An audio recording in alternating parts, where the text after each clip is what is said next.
Today's Thursday. It's a semi-nice day outside, so it's a good day to go ride bikes. Unfortunately, all the skate parks and riding areas are closed, so we're gonna have to go make our own obstacles right now. Right, Luke? Yeah, what you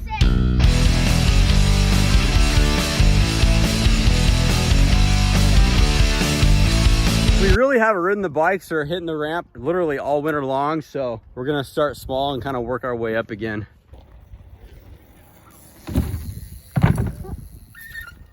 Whoops, I zoomed in too much. Good job, man. You even over jumped it. Ooh, manuals down the face, nice.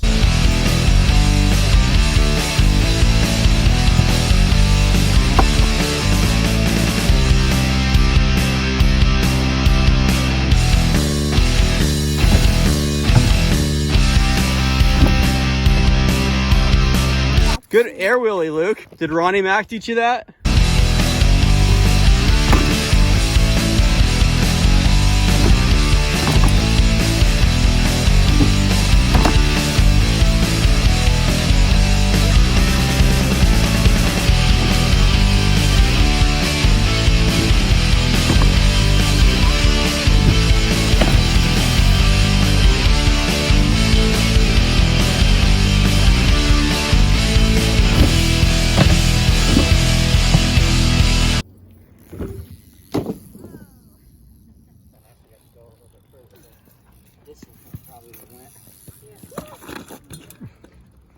Good job. Yes. Finally made it to the end of the sidewalk. All right, so I just set these up side by side so we get a... All right, so I just set these bikes up side by side. We got a 06 YZ85 and a 18 YZ65. So actually it's a little bit more of a difference than I thought. Does it feel comfortable, like rideable? Yeah? It's gonna be a little tall, but not too much. If you look at the kind of shape that it's in though, this is a 14-year-old bike. And for instance, look at this fender and then look at this one right here. This shroud looks to be in pretty good shape. Like I said, it's 14 years old. And then this one, we've only had it for like 3 months and it's all scratched up and banged up. So how do you feel about that, Luke? No idea. I'm just giving you a hard time. Honestly, I'm glad that your bike has scratches and signs of wear. That means that you're not just lollygagging, but you're actually pushing yourself and trying. So happy about that. But the question on everybody's mind is, can you handle the 85? Yes, sir. Will you be able to handle it? Yes, That's what everybody's wondering. I will. Height-wise, it might be a little bit of a challenge, but honestly, power-wise, I think you'll be able to handle it, and I think you'll find the 85 is easier to ride. You're not going to have to rev it out as much. You're not going to have to shift it as much as a 65, and if you make a mistake in a turn and you lose momentum, you still have a little bit of extra power to get you over any obstacles that are coming up. So I think you're going to like it, actually, Luke. I think you're going to like the 85.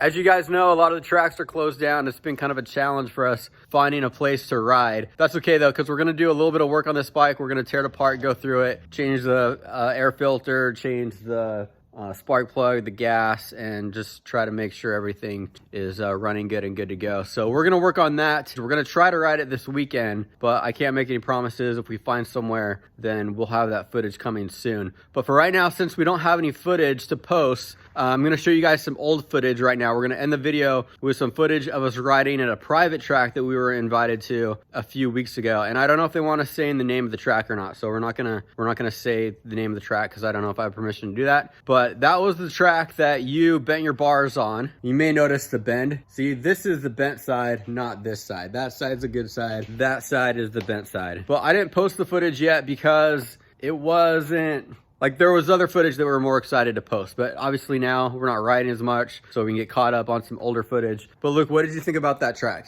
That was pretty fun. It was kind of rocky, but... Yeah, I thought it was a good track. It's kind of like halfway in between Riverdale and Pat Sakers. The soil is kind of sandy and rocky like Riverdale, but I think they did a better job with the jumps, and you kind of like weave through the trees and stuff, so it kind of reminded me a little bit of Pat's Acres, which we're really excited to get back to Pat's Acres when they open. So there were 2 crashes that you had. The first one, the throttle got stuck and it went over the berm, kind of. you couldn't stop, and then you like, right as you came into a turn, the bike just shot right off the track, which was kind of weird. Yeah, so that was the first crash, and the second crash ended our day, and it was just really muddy, sloppy conditions, and you were doing this double pretty good, but this one time I think you kind of took it easy. It was one that you could kind of like case. You didn't really have to clear it, but when you cased it, there was like a rock and I landed perfectly on it. he did like a 180, got thrown off the track, and then his bike flipped over, and that kind of ended our day. So that's going to be the footage that we're going to use to end this video right now. But like I said, in the future, we're going to do another video where we work on this bike, get it all cleaned up, ready to ride. And hopefully if things work out, we'll be riding this weekend.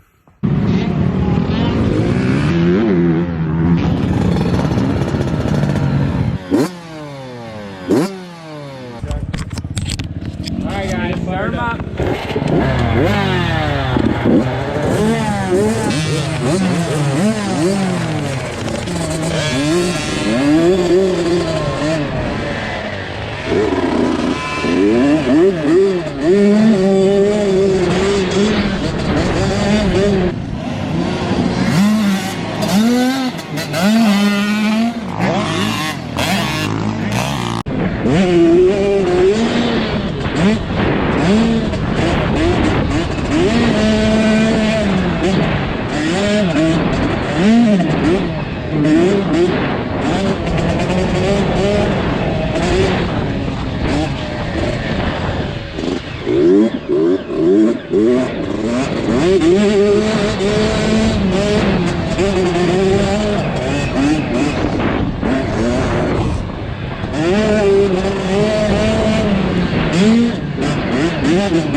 What the heck?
Yeah, bro? Super slick, huh? No,